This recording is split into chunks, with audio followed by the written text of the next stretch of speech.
Okay, welcome to Parashat Devarim. I'm delighted to have with me as our guest this week, Rav Shmuel Crowe.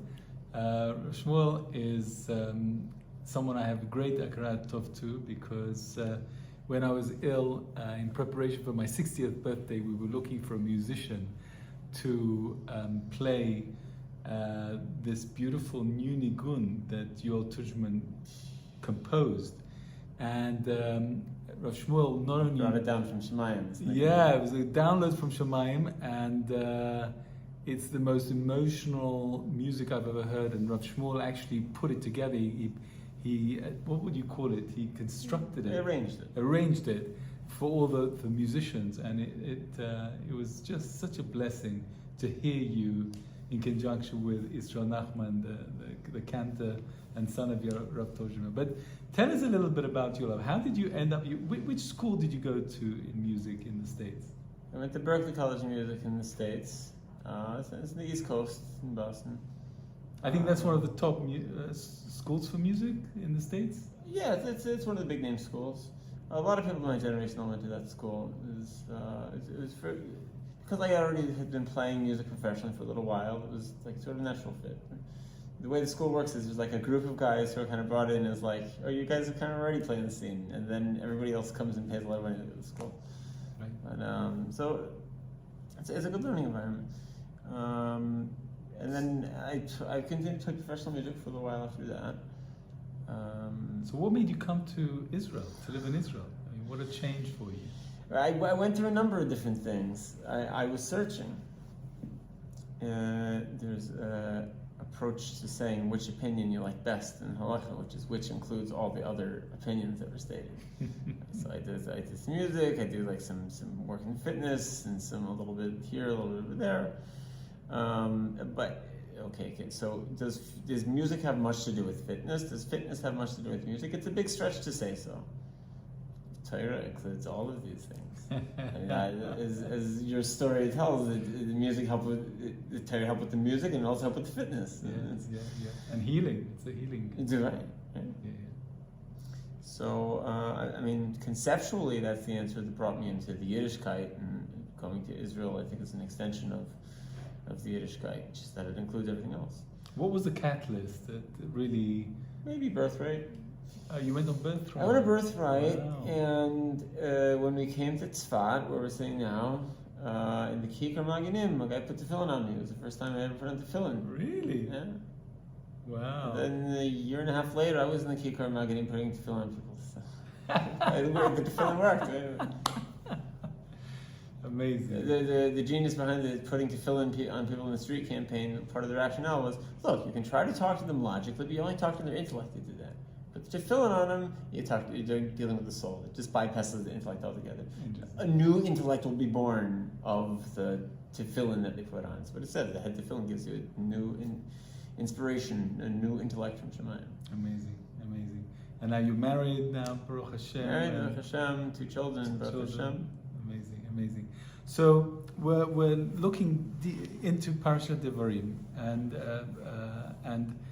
it is, as I said in my podcast, it's like a forensic analysis of the whole of the stories of Bamidbar that we read, but this time with the perspective, the hindsight. Moshe is saying, in hindsight, what else can we learn from our experiences so that we don't make the same mistakes again? It's really part of the maturization of Bnei Israel as they move from being slaves into being ready to go into the land of Egypt, land of Israel.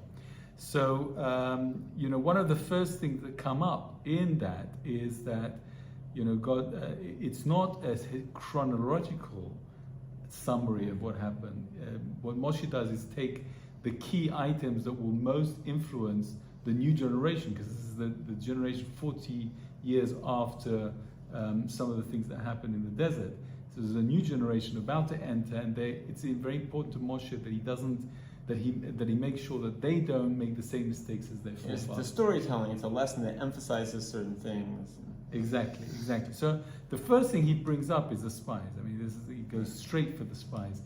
I mean, I always wondered this. What's your opinion? The 2 big sins that we experience in the desert is Chet HaEgel, the golden calf, and the spies. And they're both big sins. But if you had to categorize them, which would you say was the biggest sin and why? You can answer the question two different ways, of course.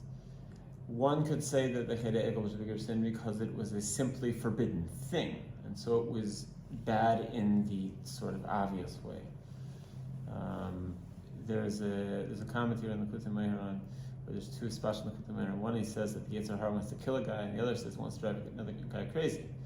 So then the Be'er Halacha asks, which does want to kill you or want to drive you crazy? Those two things sort of seem mutually exclusive. At least if you kill a guy, you can't drive him crazy after. So it's too late. You want to drive him crazy until we kill you. So the simple answer is there's two Yetzer Haras. There's two Yetzer Haras. And that's why you can answer the question either way. According to the Yetzer Hara that wants the guy to just eat the cheeseburger, which is of course not kosher food, milk and meat. That might get some guys, but the guy who's already sort of interested in being Jewish and in getting into his Judaism, and maybe he's in yeshiva or something, it'll never win. It'll never get the guy to eat the cheeseburger. But here's what it might do. It might get the guy to be so charged up on not eating the cheeseburger that he says, I'm not going to eat. This takes it too far altogether. And then he dies.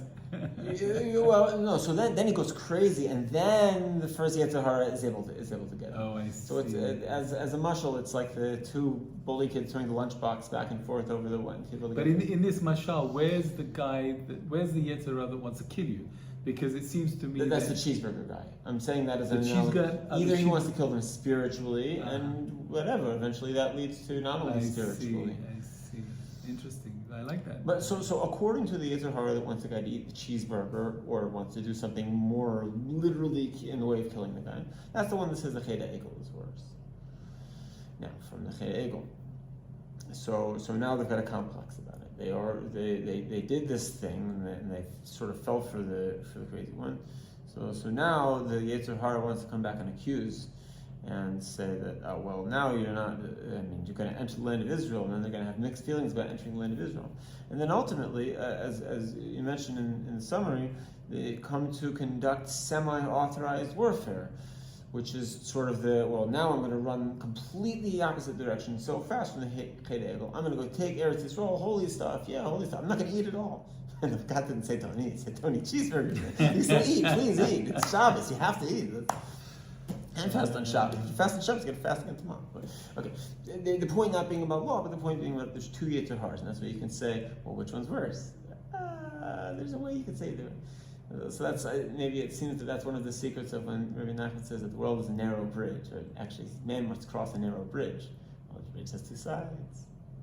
The main thing is not to fear, which maybe gets into some of the other subjects. Yeah. So let's try to analyze the psychology of the children of Israel when just before sending the spies in. And there's a piece in the Chumash which I have to read it to you because it's just so perplexing. Mm-hmm. You wouldn't understand how to do it. This is chapter 1, verse 26. Moshe says, "You did not wish to ascend. You rebelled against the word of Hashem, your God. You slandered in your tents and said, because Hashem hated us, He took us out of the land of Egypt and to deliver us into the hands of the Amorites to destroy us. To where shall we ascend? Our brothers have melted our hearts. The people are greater and taller than we are. Cities great and fortified to the heavens, and even the children are giants. We have seen them there."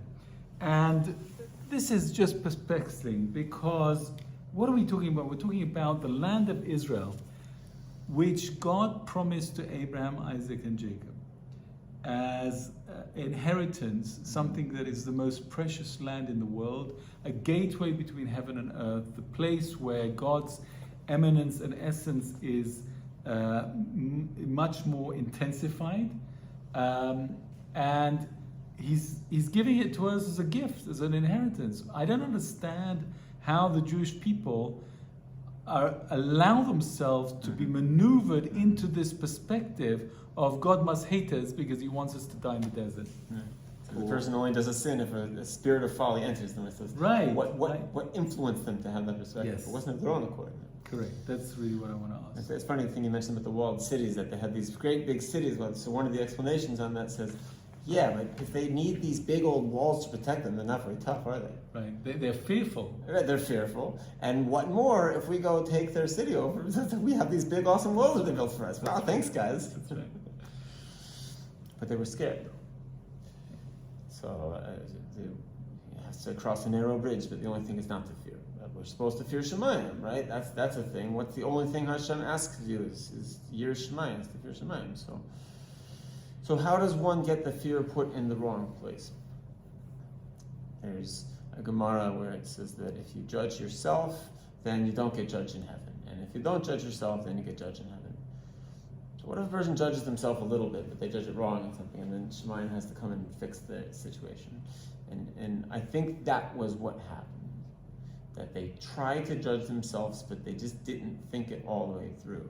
This phrase comes up in Jewish law, that if someone's criticizing another guy's explanation, he says that you didn't follow that to the end of the thought. So Likutei Moharan explains about this Gemara that what is the punishment? What is the judgment? It's fear.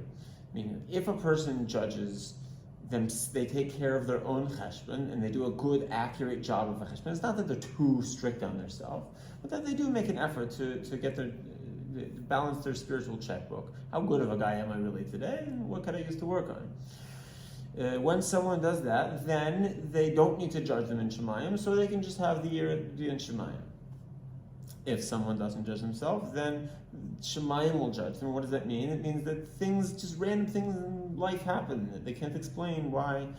They can't explain why I got the money and then I lost the money. I got the money though. Why should it go away? We can't explain it. So this is what it means to be judged by heaven. So it's better to judge ourselves and to do our own tshuva. And so if things start happening like that and someone's just judged in heaven, then they will be fearful of worldly things. The Yidden were not completely fearful of worldly things because they still went into the land of Israel afterward. They did it now. They did it when they didn't have the authorization to do it, so they mixed up. So tell me, from the Jewish children of Israel's perspective, talk me through the judgment that they had on themselves that caused the error. What were they saying to themselves? Oh, one fundamental error is we did a sin and therefore we're not part of the fold anymore. We're not part of the inheritance. Which sin? The golden calf. That that because we did this thing, now we're somehow not part of the inheritance of Avraham, Yitzchak, and Yaakov. But if you take that, for example, the classic example, one of the benefits of the golden calf was that we gave him the 30 midot and the promise that God will never turn his back. It's a key that all our prayers will always be answered. So how can you use that as a fear? They got more information and more promises as here's the tools to do your cheshbon. Here, account for this information when you decide if you still deserve the land of Israel that I'm telling you get or not. So then it makes it a stronger question then. If they just got all this extra information, why was the cheshbon not coming out correct? Why did the cheshbon come out, the calculation come out in such a way that they had misplaced fear? That they partially wanted to go into Israel, but they also partially didn't, and they felt they were being punished when it wasn't actually a punishment, it's just part of the journey. Because we aren't all genius mathematicians. So, it's good that we want to do the cheshbon, and we also need to find the best mathematician to help us with the job.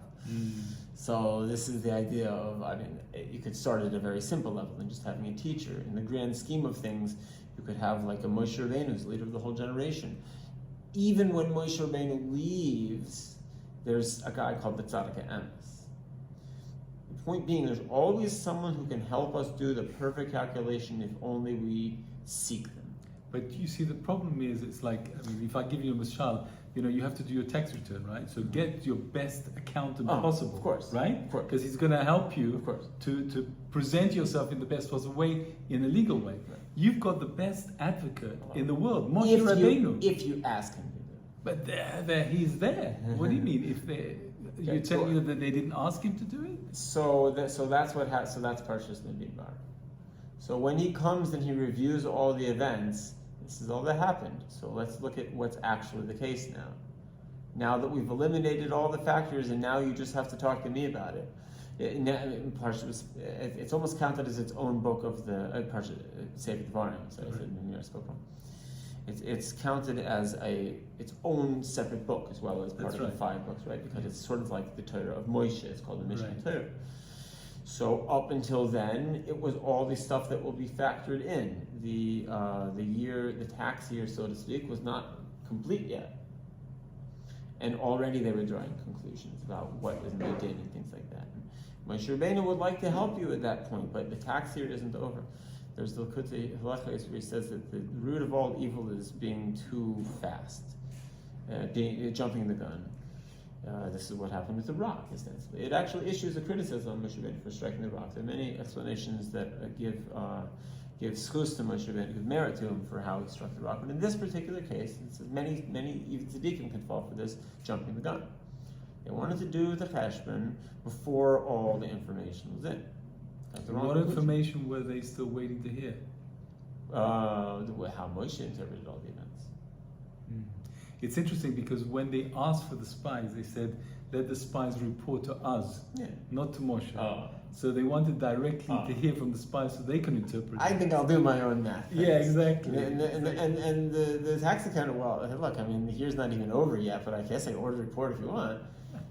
But look, don't take it too seriously yet. The tax is not over. There's more to account for here. Oh my gosh. But they're not entitled because the person has to do a cheshbon. If they don't do a cheshbon, then they'll just be scared of everything around them because they don't know where they stand.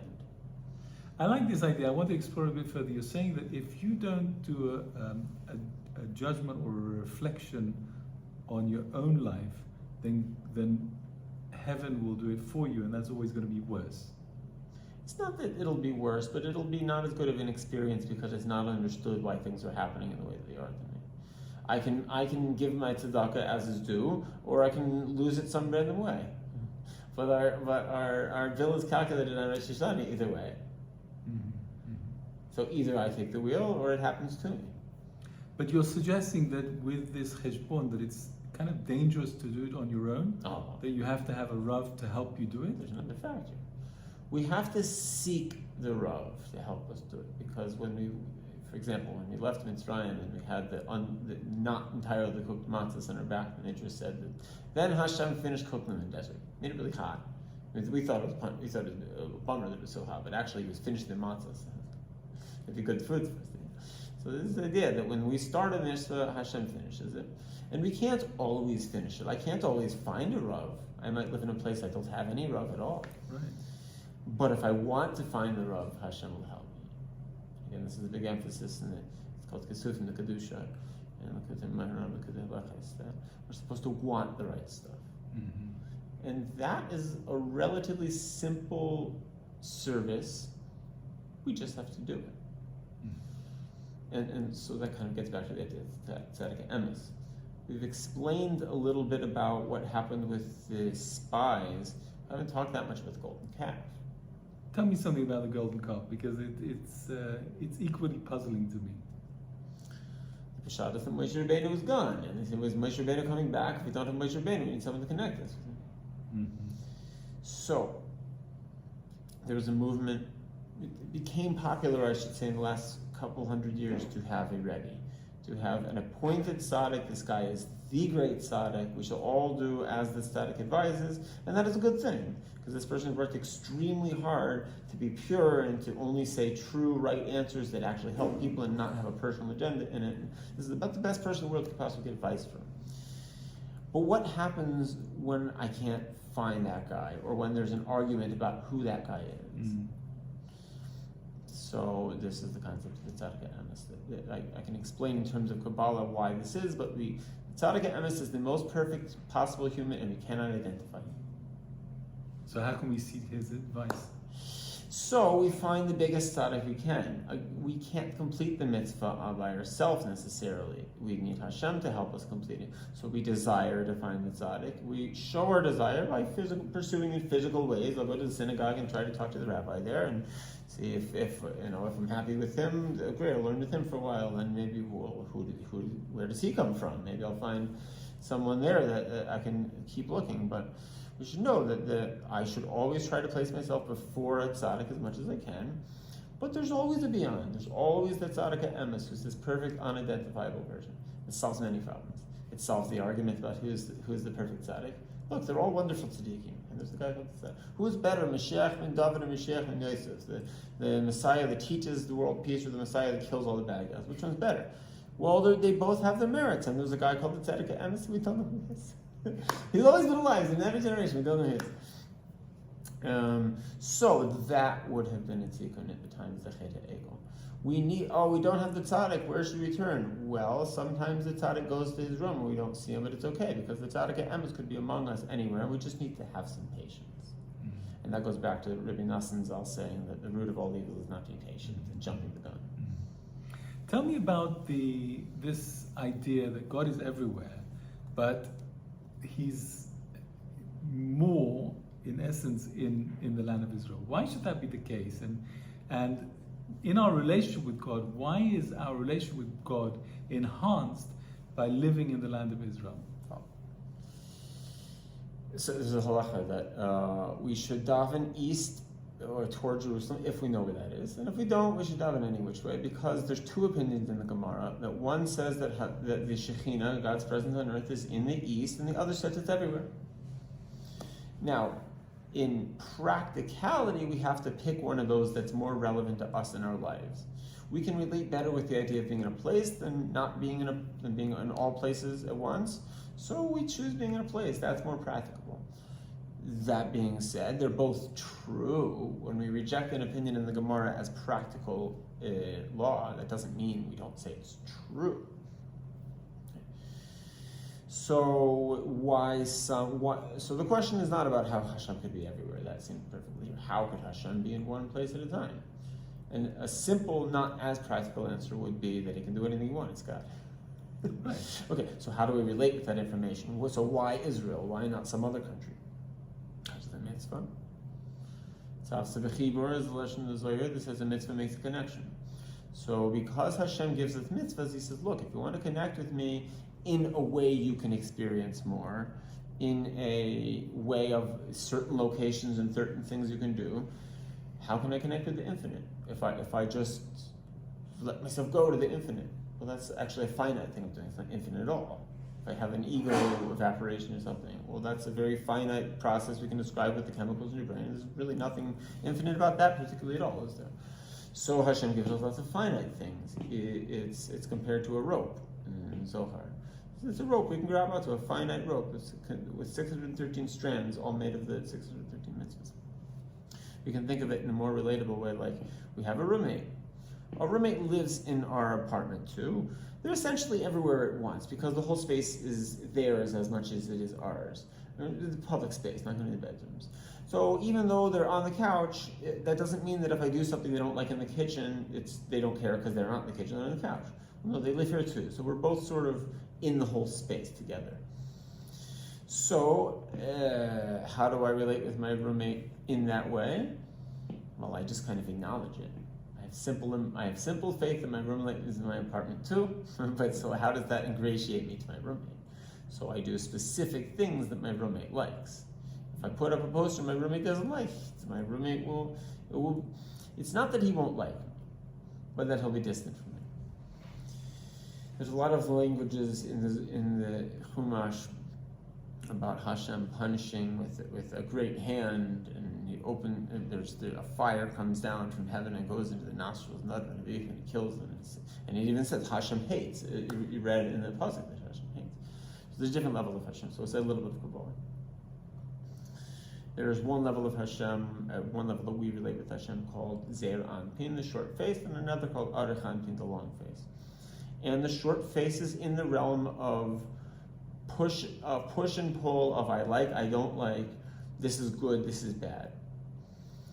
It's compared to the parent. The parent has to teach their children not only what is good, but also what is bad. Then there's Arich Anpin, the long face, which is the grandfather and the grandparents. And the way of relating with that is more in a way of relevance. If someone upsets their grandfather, their grandfather's not going to show up at their house generally and start lecturing them. That's their father's job. but it's just they might not be in the will as much. The grandfather might not be as willing to come on long trips to come see them and things like that. If they ingratiate themselves with the grandfather by doing the things the grandfather likes, they have a great connection. They're more with their grandfather. So both things are true, that there is a level at which Hashem loves and hates, but that is not to neglect the level at which Hashem is just simply relevant to Hashem or as not relevant to Hashem. But then if we're going to say that there's a level of relevant to Hashem, even if someone's distant, they still can come close, there has to be Hashem that's above all that. So why do we have a tzaddik and emes in the world who's this unidentifiable guy who's beyond all tzaddikim? Because Hashem's like that too. There's just always another level. It never ends. But are you suggesting that this idea of the rope, the physical rope, the 613 mitzvot, because there are more mitzvot that you can do in Israel than you can do outside? And maybe that's what drew all the tzaddikim of old to risk their lives just to place their foot in Israel, right? Let alone live here. Right. Are you suggesting that that is the reason why there's an ability to connect closer with God? Well, that's one reason, but you've got a big hashya today on that. You've got a big issue today. Well, do you have a mitzvah to live in Israel today? And that's an argument. It's not so clear that you have an active mitzvah to live in Israel that can be fulfilled in this day. Some say you do, some say you don't. So we need another explanation. The Mishnah that we say before Shabbos of Esh Kedush is saying that there's 10 levels of holiness. It's just the way that God made things in the world, and the way the mitzvahs work are related to, there generally are more mitzvahs that can be done in a holier place, as a general rule. And the Kedusha of Israel is higher than the Kedusha of other places. The Kedusha of Jerusalem is higher than the rest of Israel, and then the Beis Hamikdash, and then the temple, then the outer courtyard, the inner courtyard, the outer altar, the inner altar, the Holy of Holies. There's always like a sequence to this. So what do you think about this idea of Gad, Reuven, and half of Menashe deciding after all of that, in front of Moshe and God, saying, actually, we just prefer on the east side of the Jordan, let us stay here, not coming to Israel. I mean, what is that all about? So there's different levels at which the judgment upon oneself becomes confused. At a very simple level, one could just sort of, as a result of feeling bad about sins that they may have done, even though they were sort of roped into it by the Yetzer Hara and it wasn't actually their intention to do it. Right? The Cheda Egel, they didn't want the cow. A cow came out of the fire. Right.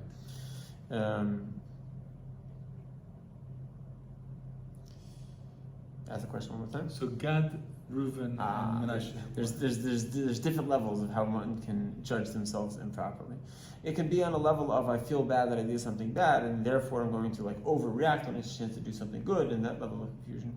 But then there's a level that I'm very close to something good already. There's this same phenomenon that can occur at a more refined level. So this, well, look, now we're in a place that is comfortable again. We don't feel that we should be punished necessarily, but we don't necessarily need to go to the holiest possible place in the planet now. I think we found our spot. I think this is our judge. So we could say that in Olam Hazeh, they judged themselves in the Midbar. And they got to Ever Yard, then they judged themselves in Olam Haba. I think this is the level, Gan Eden and Tachlin, I think I'm going to be good here. Was it a mistake? Is anything in the Chumash a mistake? Of course, there's a reason that they would do it. There's some outcome that they would do it. I mean, Ever Yard now has a status of a Kedusha that in some ways reflects the Kedusha of Eretz Yisrael. So they sanctified the land by doing that. These are tzaddikim. Tzaddikim are very powerful. So even what we view as, even what the tzaddik himself views as a mistake, may have very powerful effects, even bringing a great amount of godliness in the world. It says, what's a merit for one guy can be a sin for a tzaddik. And the other thing I wanted to bring out is this idea that Moshe says to them, you got to come and fight with us because otherwise you'll demoralize the Bnei Israel. And God says to them, listen, Moshe, you've just shown us by Shichon and Og that it's not us doing the war. I mean, they went out with the Midianites, 12,000 men from the Jewish camp and not one single casualty. I mean, that is not a physical war, it's a spiritual war. If that's the case, that means God is fighting the war for us. What are they going to be scared of? We don't know. What do you need us for? God's going to do it. Let him do it. Yeah. So Moshe says, no. in order for God to fight the war for us, Right. you need to stand Oh. in battle position and activate that. Right. Hashem has to take you seriously here. You have to show Hashem that you actually want it. You actually want the right thing. And that's what they weren't doing when they were in every yard. And they were saying, no, I'm good with Gan Eden and Tachton. So why would Gan Eden and Tachton have this effect that I want to split from the group in that sort of way? Right. Now we had a bigger split in the Midbar. In the Midbar, Egel, we had the Erev Rav, who had completely different intentions. God and the Reuven weren't necessarily intending that we're going to go against God here. They just thought, look, I think I'm happy with this level of God's will. We're doing God's will at this level. But still, that creates machlekes, because it's a simple pyramid. So the higher we go, the more unity we have. And if we're always oriented on going higher and finding the tzaddik emes and finding the next rav, it's not that we have any issue with the previous guys we learned with. We're not saying I have a problem with this guy and a problem with this guy. We're including those lessons in with the next level. And it's all included in with the next level. So as long as we're aimed up, so to speak, we're looking to improve and looking to go to the next we want to, then our efforts will go toward greater unity. If we decide that I don't want to, it isn't even that I want not to. I want to go back to Egypt. That way you think, oh, that's the problem only from the desert. But then when they get to Ivri Yarden, well, we don't want to go back to Egypt anymore. But that's not enough. It isn't only enough to feel neutral. Mm. You have to desire more Kedusha. Mm. Desire to find the ultimate teacher and desire to live in the Holy Land and to be as holy as we can. So as we conclude this parasha, is there anything when you study this parasha, is there anything that jumps out to you that we haven't touched already? I did have a thought about your the introduction that you mentioned, that the lesson was presented in a different sequence. When Moshe Rabbeinu, he reviews all of the events of the previous books. And they already lived these events. They would know these events. Why do they need him to do that? And if you say because we need to do kind of how I explained, to balance the checkbooks, then why does it matter to change the order around? They know what happened. It's a simple issue of accounting properly. So seemingly you would do it according to the dates. It's good that Mohiran says, what does nice and Nishma mean? That what we said by Har Sinai, that we will do and we will understand. That it's like an alternating pattern of nice, we do and understand and do and understand. And it's simply understood that when I do a new thing, I start to notice, oh, I'm doing these things. It's interesting. There are understandings that will arise from understanding my own behavior in a studious kind of way. Not in the same way, mindset, everything when I did it, but in a reflecting and analyzing sort of way. And then from this new understanding come new actions. And it's this positive feedback loop if I'm actively engaged in the process. If I'm not actively engaged in the process, I'll still get thoughts from my actions, but they might not be thoughts that I'm intentionally crafting. So seemingly that's why Moshe Rabbeinu would teach over what they did before as a lesson, not as a review of the story, because on one level it's an accounting, but on another level it's that they're climbing the spiritual ladder of do understand. Okay. I can't let this opportunity go without you inviting you to tell us something about how music can connect us more with our soul and with God. How does that work? Good music. Yeah, good music. There's some guy who said there's two kinds of music, good music and the other kind. And the other kind is a nice way to say it. That's what the Torah speaks. It doesn't say the negative thing, it just says the lack of the positive. So a little bit more Kabbalah, that the world is divided into the four aspects of like writing the letters of the Hebrew alphabet. One of them is the letters themselves, another is the vowels, another one is the little decorative crowns that you put, and the other one is the cantillation markings. And the cantillation marking is the highest level.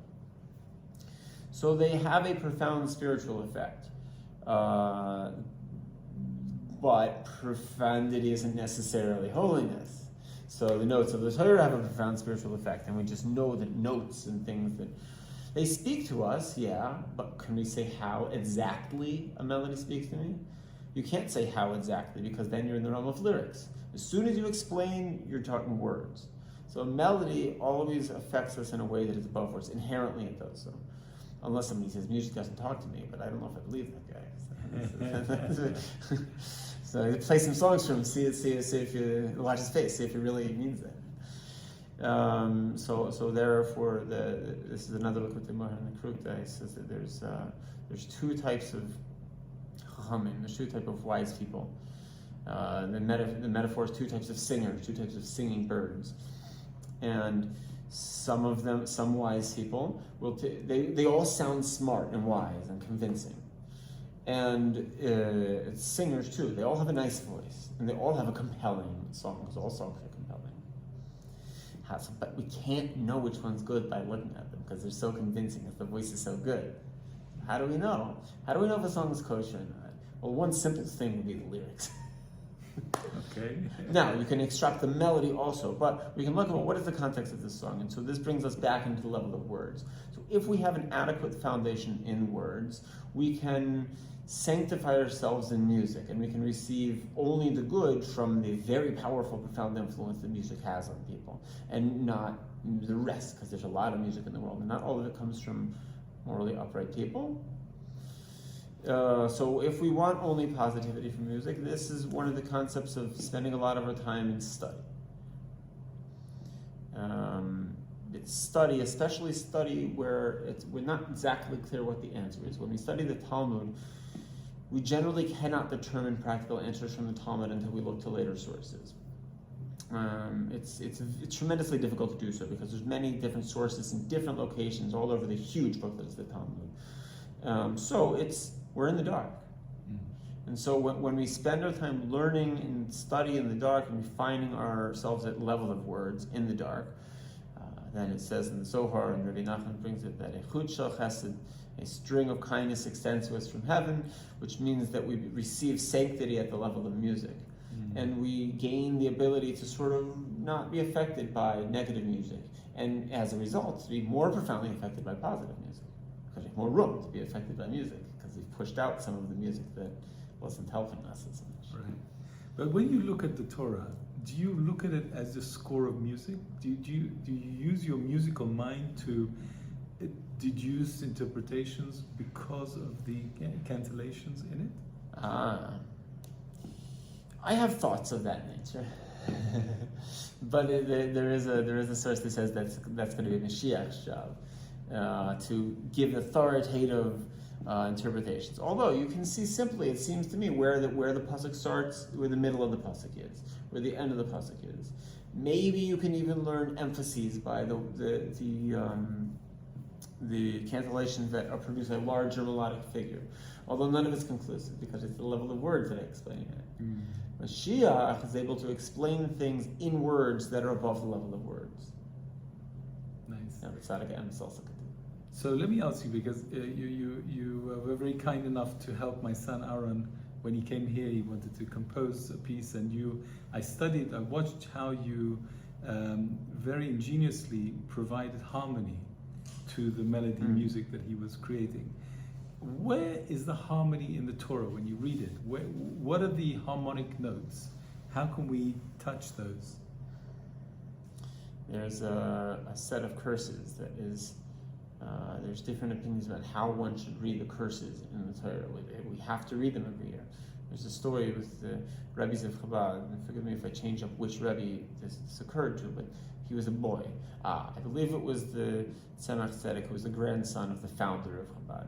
And the founder of Chabad was a Baal Koreh. He would read the Torah. And every year he would read the curses, but he knew what they really meant spiritually, so he could do the phrasing, he could present them to make them be blessings. Oh. But then one year, for whatever reason, he was out of town. I don't know exactly the story why he wasn't there, but they had a regular Baal Koreh who was also very good at his job at reading the Torah, but it wasn't on the spiritual level of the founder of this giant Hasidic movement necessarily. So, and that year, the Tzemach Tzedek, he became very upset at the reading of the Torah. He's very spiritually sensitive. He would be a Rebbe later in life himself, and he was a boy too, and children are sensitive. And so he became very upset, and he passed out, and he was like in bed, and he didn't know if he was going to be fast for Yom Kippur because his health was related to this. And Baruch Hashem, his grandfather came back and did what they needed to do to get him back to shape. So I think understanding the words, the reason I can do things with music is that I understand the words of music. I understand the term, I know what the note names and what the chord names are. So it's fairly simple to hear a melody, and the job of a musician is to say, why does it sound good? Right. The job of a Talmid Chacham is, why does the Torah say that? Okay, you can read what it says in the Sefer. You can read the reason it says that in the Sefer. Why is that the reason? That's the words behind the melody, or you could say the theory behind the melody. Would it be correct to say that the harmony of the Torah is your own interpretation that you add to what you've learned? There's an interesting phenomena in music. You would think that someone who doesn't know how to play, is just beginning, you would think that they would play things completely original, completely written, you've never heard before in your life. But it isn't so. My primary training was in jazz. And beginning jazz musicians tend to play the same several lines. All of them, they all play the same several lines. It's not a random, interesting thing. This is also true in martial arts. Why does martial arts work at all? Because someone who doesn't know what they don't know what they're doing, they'll do 2 or 3 different moves, and all people who don't know what they're doing will do the same couple of moves.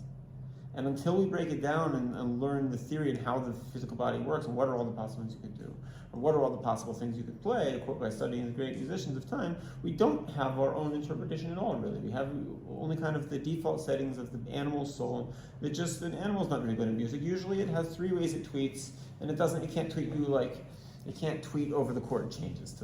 Right? A bird can sing a melody, but it can't make a harmony. Right? Maybe 2 birds do 2 melodies at once, but it's not a harmony. Harmony is I sat down and composed it sort of thing, which is a process of words and a process of abstraction. So I think more than that the study of how many of the greats have, how the great sages have interpreted the Torah, and then on top of that, some of our own novelty that emerges from that, and particularly our character that emerges from that. How do we present this? What sequence do we present this information now that we have the character we have from the learning that we've done, and now we've allowed it to affect us? That brings out the harmony. Beautiful. Looking forward to our honoring of the Ari, and we bring 7 big tzaddikim to give over something about the Ari. That to me is like an ensemble of music, harmony, of bringing over the Torah in a harmonious way. And I invite you to be one of our teachers soon, B'ezrat Hashem. So if you could conclude to us by sharing a bracha to our audience, what kind of bracha would you like to give them based on what we've discussed and learned today? Everybody should have the blessing of sanctity, which by sanctity, I mean that there are some things in the world that will help us more than other things. And if we accept this fact, we have accepted upon ourselves sanctity. And if we pursue the things that will help us and will make us better and give us the power to help other people, now we're drawing more sanctity and we're allowing ourselves to become a source of sanctity. So the blessing should be that we all can become a source of sanctity. Amen. B'ezrat Hashem. Thank you so much. May you be blessed as well to continue to inspire others through your music, through your teaching, and most of all to be a great father, a great husband. B'ezrat Hashem. Thank you very much, Crowe. Thank you.